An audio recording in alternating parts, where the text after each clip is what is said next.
los persas, hablan de una historia de un dios que se llama Ahura Mazda. Estamos en el 2500 a.C. Ahura Mazda tenía dos hijos, Arimán y Zoroastro. Arimán se volvió vanidoso, se tornó en contra de su padre, se volvió arrogante y descendió de su gracia.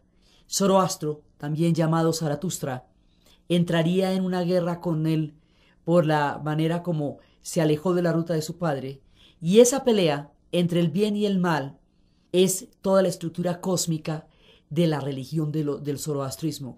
Es muy curioso cómo ellos tienen una idea del bien y del mal, de una dualidad tan parecida a la que más adelante tendría el cristianismo. En un momento dado, tuvieron una garrotera los dos, y el uno va hacia el infierno. Arimán va a quedar encerrado en la montaña de Terán. Tiene unas montañas gigantescas la ciudad. Y en el 3000 años después de esa pelea, supuestamente, va a salir Arimán. Zoroastro se va a enfrentar con él. Esa pelea será definitiva. Y una vez que esa pelea concluya, será el juicio final y el comienzo de una nueva era. El concepto del cielo, el concepto del infierno, el concepto del bien y del mal, esa dualidad cósmica está establecida desde los tiempos de Zoroastro.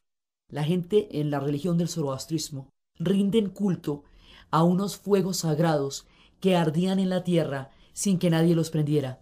Esos fuegos sagrados que ardían en la tierra sin que nadie los prendiera, hoy los conocemos con el nombre de petróleo, y están allí desde el comienzo de los tiempos. Entonces, cuando una persona muere dentro de la religión de Zoroastro, lo van a ocultar en una cosa que se llama el templo del silencio. En el templo del silencio, las personas van a dejar el cadáver allí, en ese templo, de manera que los buitres se coman los cadáveres para de esa forma retornarlo a la tierra. Muchas de las cosas que vamos a ver aquí también son las ideas de la muerte, no solamente de la vida, sino de la muerte. En los templos del silencio de los zoroastristas es la forma como los muertos van a regresar al lugar de donde vinieron, a la tierra, pero a través de la acción del animal que es el cuervo, es su forma. Más adelante veremos cómo en el Islam simplemente los amortaja para que la tierra se los lleve, o como los hindúes los queman para que el cuerpo se diluya y el alma siga el eterno ciclo. Cada uno de ellos tiene una idea diferente de la muerte. Los zoroastristas existirán durante muchísimo tiempo en Persia, y después, cuando llegue la era del Islam y no puedan mantenerse por mucho tiempo más, irán a India, donde hoy siguen siendo una religión viva e importante. Los persas, como van a tener una expansión tan grande, porque es un imperio que va a llegar va a cubrir casi todo el centro del Asia, lo que es Afganistán, en esa época llamado la Bactriana, la cuenca de Pamir, toda esa parte del centro del Asia era el imperio persa. Entonces, el imperio persa, por eso decimos que es el punto que une el mundo proveniente de China y de India, porque el imperio duraba casi hasta el norte de la India, estaban llegando los persas, y por occidente habían llegado por toda la península anatólica, por todo Siria, por todo, van a llegar hasta Grecia, y en Grecia, o sea, van a cubrir Anatolia, y en Grecia los van a parar. Ya cuando exista Grecia, es que los persas duran mucho tiempo. Pues como duran mucho tiempo, pues arrancan desde esta época y son contemporáneos de la media luna fértil, pero también van a ser contemporáneos de los griegos, porque los persas también van a ser un imperio muy grande. Los persas son difíciles de seguir en la historia, porque cambian de nombre cada ratico. Se les llama iranios, país de Irán, país de los arios también. Se les llama persas por los parsúas, porque ellos se conforman de una serie de tribus. Cada una de esas tribus ha dominado en una época.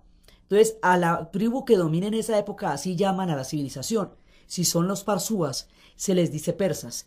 Si son los medas, son las guerras médicas, que fueron las que tuvieron con los griegos, que era contra los medas, o sea, contra los persas. En tiempos de los romanos se llamaban partos. Entonces era la guerra contra los partos. Se llamarán, en tiempos de Jerjesidarío, se llamarán aquemenidas.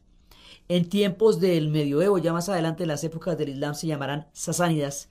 Entonces los arios, iranios, o sea, la tierra de los arios, los iranios, los persas, los medas, los sasánidas, aquemenidas, son los mismos, la gente de Irán. Este país de Irán, hoy en el filo de la encrucijada de la geopolítica, este país de Irán es viejísimo, viejísimo y contemporáneo de todos ellos. Y allá se va a dar una civilización enorme. Lo que pasa es que esa civilización, como se enfrentó a la griega y la griega triunfó y Occidente sale del tronco de la civilización griega, los persas quedaron en el olvido, no solamente en términos de su duración en el tiempo, sino de la grandeza. Occidente aún desconoce cuánto se le debe a Persia. Persia, en las grandes épocas del Islam, los persas serán a los árabes lo que los griegos serán a los romanos. La fuente de civilización, en los tiempos de Muar Khayyam, todo lo que ellos desarrollaron a nivel de la matemática, a nivel de la astronomía. Los tres reyes magos, se dice que eran astrólogos, que era como se le decía, magos se le decía a los astrólogos en Persia. Persia tiene un poder de civilización enorme.